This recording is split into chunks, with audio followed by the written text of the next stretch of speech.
Hi everyone, welcome back to English 116. This is for our class for Wednesday, the 1st of May. And we are continuing our conversations about poetry. And also today is the day your second paper is due on drama. And I would accept that paper up until the final examination if you needed a little bit of additional time. Our final exam is the last time in which you could hand in assignments.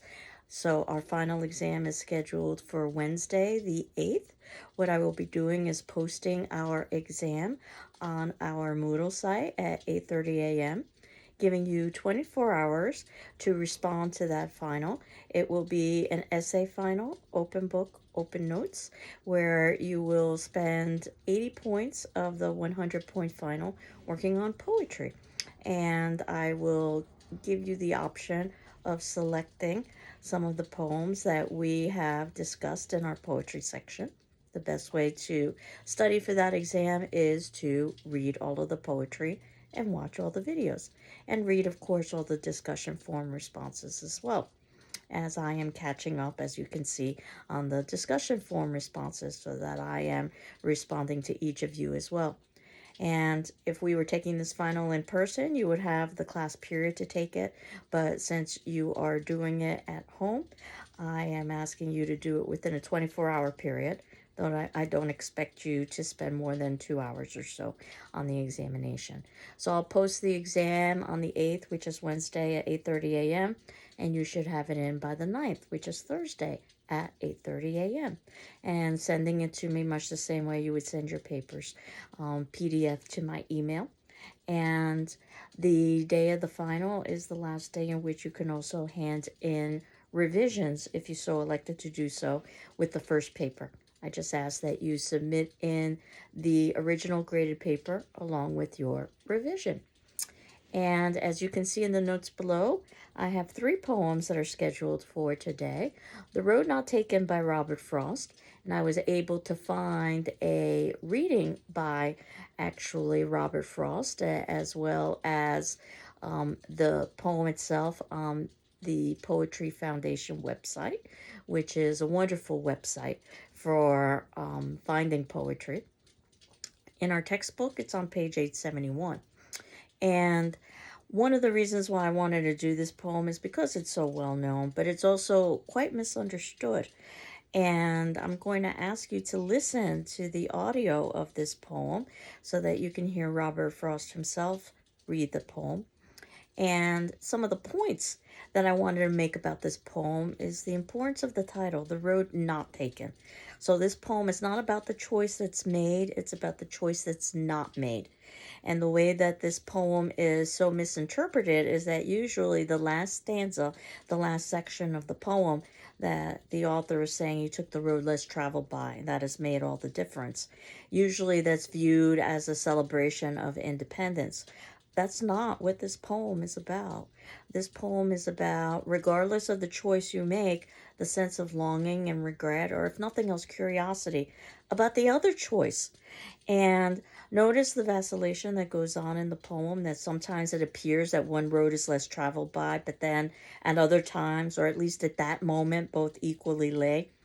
So the idea of life as a journey is one we've seen in other pieces of literature as well.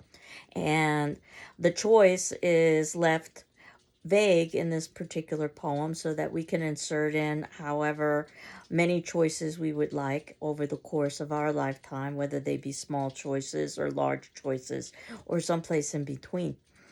And of course, one choice precludes another. And even though there is this hope that you can go back and choose the first choice, it's not very likely with the way that one choice builds on another and builds on another.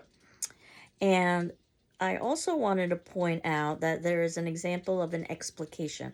Now, an explication is the way that you can go through and analyze poetry in a very detailed manner.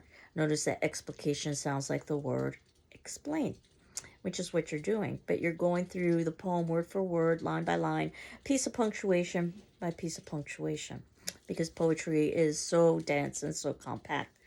And That's not to say you couldn't do an explication from a passage, let's say in a short story or in a drama or in a novel, but usually it's a shorter passage so that you can really pay attention to the nuances of the language, why particular words were chosen or not chosen, why there is a particular placement of those words, what are all of the associations that those words bring. And in an explication of the road not taken, we have an example in our textbook of one of the ways that we could go about doing it. If we had time for a third paper, we would be writing a paper on poetry. And again, oftentimes the question is, how do you take a poem that's just a few lines long and turn it into a paper that's several pages long? And the explication that they give you is a great example. I unfortunately was unable to find the textbook example of the explication on a free site online. So I just wanted to read it to you in the event that you don't have access to the textbook. But of course, I've got the textbook on reserve in the GCC library as well, because it's a really great illustration of how you could write about poetry. It's also a great illustration of how to write in general. And I'll make just some minor changes because the opening paragraph begins with this poem, and instead I would change that to The Road Not Taken by Robert Frost. So everybody is clear as to what piece you're talking about and who the author is. It intrigues readers at once because it's so simple and so deeply resonant. Recalling a walk in the woods, the speaker describes how he came to a fork in the road, which forced him to choose one path over another. Though, quote, sorry, unquote, that he, quote, could not travel both, unquote, he made a choice after carefully weighing his options. This essentially is what happens in the poem. There is no other action. However, the incident is charged with symbolic significance by the speaker's reflections on the necessity and consequences of his decision. Great opening paragraph, basically taking that opening as a way to summarize the major points of the paragraph or of the poem, and also give us our thesis that the speaker is reflecting on the necessities and consequences of decision. The paragraphs that follow are body paragraphs. This is where you give your evidence and details. And there are 4 body paragraphs here. At minimum, you would want to have 3 body paragraphs, and that would be the least amount that you would have for an academic essay with an introduction and conclusion. Here we have 4 body paragraphs. So we've got 4 major points since each paragraph is devoted to a point. And the first body paragraph reads, starting with the final stanza. So they're going to do an analysis of this poem, but not necessarily in chronological order. They're going to begin at the end. The final stanza indicates that the choice concerns more than simply walking down a road, for the speaker says that choosing the, quote, less traveled, unquote, path has affected his entire life. And, quote, that's made all the difference, unquote. Frost draws on a familiar enough metaphor when he compares life to a journey, but he's also calling attention to a less commonly noted problem. Despite our expectations, aspirations, appetites, hopes, and desires, we can't have it all. Making one choice precludes another. It's impossible to determine what particular decision the speaker refers to. Perhaps he had to choose a college, a career, or a spouse. Perhaps he was confronted with mutually exclusive ideas, beliefs, or values. There's no way to know because Frost wisely creates a symbolic choice and implicitly invites us to supply our own circumstances. Now, the second body paragraph, and notice that each of these paragraphs begin with good topic sentence, a good sentence that basically summarizes what the main point of the paragraph is about, and usually that's the first sentence. So the next body paragraph reads, the speaker's reflections about his choice are essential to an understanding of the poem as the choice itself. Indeed, it might be more central. He describes the road as having, quote, perhaps the better claim, slash, because it was grassy and wanted wear, unquote. He prefers the, quote, less traveled path, unquote. This seems to be an expression of individualism, which would account for, quote, the difference, unquote, his change made in his life. But Frost complicates matters by having the speaker also acknowledge that there was no significant difference between the 2 roads. One was, quote, just as fair, unquote, as the other. Each was, quote, worn, really about the same, unquote, and both that morning equally lay in leaves no step had trodden black. And notice that we are quoting from the poem, and also as evidence, whenever I say slash, that shows a line break from one line of poetry to the other. And then our next body paragraph begins: the speaker imagines that in the future, quote, ages and ages hence, unquote, he will be recounting his choice with a, quote, sigh, unquote, that will satisfactorily explain the course of his life. But Frost seems to be having a little fun here by showing us how the speaker will embellish his past decisions to make it appear more dramatic. What we hear is someone trying to convince himself that the choice he made significantly changed his life. When he recalls what happened in the, quote, yellow wood, unquote, a color that gives a glow to the irretrievable moment when his life seemed to be on the verge of momentous change, he appears more concerned with the path he did not choose than with the one he took. Frost shrewdly titles the poem to suggest the speaker's sense of loss and not being able to, quote, travel both, unquote, roads. When the speaker's reflections about his choice are examined, the poem reveals his nostalgia instead of affirming his decision to travel a self-reliant path in life. The next body paragraph actually talks about the construction of the poem, the rhyme scheme. We had talked about this in terms of scanning a poem. And the reader found a pattern in the rhyme, but it's not just important to identify that there's a pattern. You have to talk about how and why it's important, which this author tries to do. So the next body paragraph reads: the rhyme stanzas of The Road Now Taken follow a pattern established in the first 5 lines. A, B, A, B. The rhyme scheme reflects, perhaps, the speaker's efforts to shape his life into a pleasing and coherent form. The natural speech rhythms Frost uses allow him to integrate the rhymes unobtrusively, but there's a slight shift in lines 19 and 20 when the speaker asserts self-consciously that the, quote, less traveled, unquote, road, which we already know to be basically the same as the other road, quote, made all the difference, unquote. Unlike all the other rhymes in the poem, difference does not rhyme precisely with hence. The emphasis must be placed on the difference to make it rhyme perfectly with hence, which may suggest that the speaker is trying just a little too hard to pattern his life on his earlier choice in the woods. Now, I personally don't know if that's the answer, but it is a answer and certainly is plausible. Just like in the previous paragraph when there was discussion about a yellow wood being a color that gives a glow to that irretrievable moment when life seems to be on the verge of a change. That's certainly possible. I know that I usually think of yellow wood in terms of autumn and New England, and Frost being a New Englander, and autumn being a time of change, and choice brings change. So there are multiplicities of interpretations that you could have. And now we've got our concluding paragraph. And if this were double space 1-inch margins, this explication would probably be about 3 pages. So it would be getting close to what you would need to do in a 4 to 5 page paper. The conclusion, which is supposed to give closure and tie up loose ends, reads: perhaps the best way to begin reading Frost's poetry is to accept the invitation he placed at the beginning of many volumes of his poems. The pasture means what it says, of course. It's about taking care of farm chores. But it's also a means of saying, quote, one thing in terms of another, unquote. With a nice conclusion, it doesn't really add any new argumentation, but it references a related work by the same author. The only issue I have with the concluding paragraph here is that it's 2 sentences long, and as we know, a paragraph should be 3 or more sentences. Now, that said, I don't expect anything as neatly written or polished in your final exam as something like I just read. This would be something you would create over a period of weeks, not hours. But it does give you an idea of how you can explicate. And at the very least, I would hope that in your exam you can have an introduction, a body, and a conclusion with sentences that make some sense, with you sort of synthesizing what we've talked about over the course of the semester. And if we think about another poem that really is, in many ways, eyebrow raising, it's America by Allen Ginsberg. And this poem was written in 1956. I think it anticipates many of the social movements of the 1960s. Allen Ginsberg wrote in a kind of poetry called beat poetry, and he was known as one of the greatest beat poets.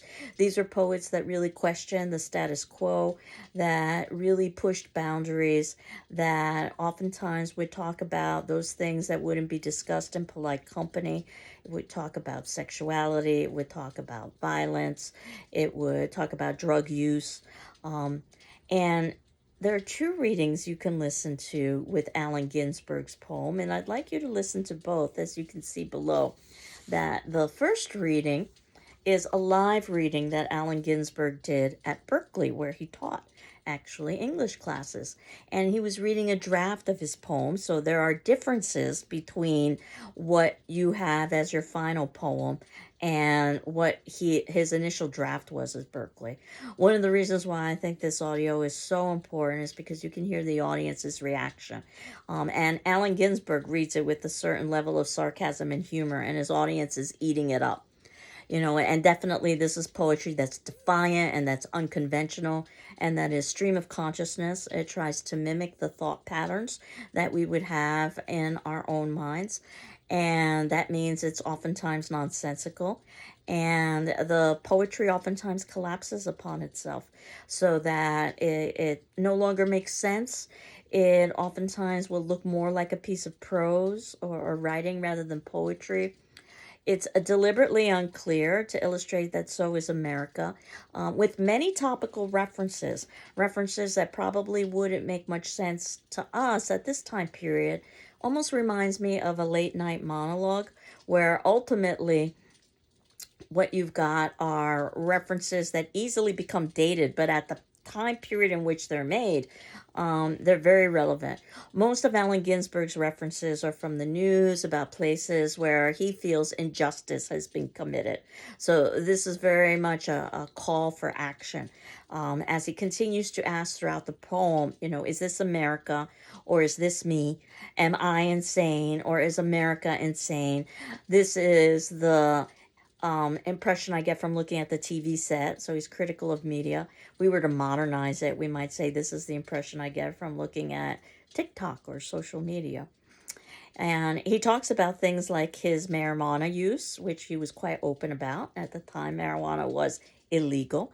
He talks about visiting prostitutes. He talks about sanity and insanity. And in fact, Allen Ginsberg was in and out of mental institutions. He talks about homosexuality, and he was very open about being a homosexual in a time when that really wasn't discussed. He talks about being a communist and questioning democracy and certainly questioning the values of America. So again, very eyebrow raising. The second reading of the poem, which I wanted you to listen to, is of Allen Ginsberg reading it in a studio. You'll see it's much more serious and it's much closer to the text you have. Now, these are both long poems, so I think what I'm going to do at this point, I had initially wanted you to, or I had wanted to talk about 3 poems, but I think that if you listen to 2 versions of Allen Ginsberg, I'm looking at the time here, that would pretty much do 1 video's length of content. And we have enough time next class so that we can finish with Coca-Cola and Coco Frio, which is by Martina Spada. And also we can talk about our very last poem with Amanda Gorman.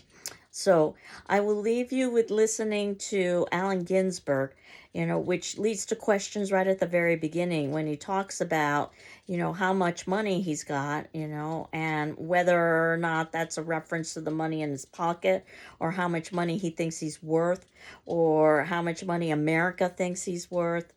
And certainly we see the profanity when he says things like, America, go fuck yourself with your atom bomb. Again, Ginsberg's an acquired taste. People tend to either love him or hate him because he does push boundaries. So I'll pick up a little bit next class with Ginsberg and put some closure on Ginsberg. We'll talk about Coca-Cola and Coco Frio next class, and we will end with Amanda Gorman. So please do listen to the audios I have below and the videos I have below of the readings. I hope you are doing well. I'm doing well. What's left is our attendance question. So, what I had asked in your last attendance question is which poem did you like the most?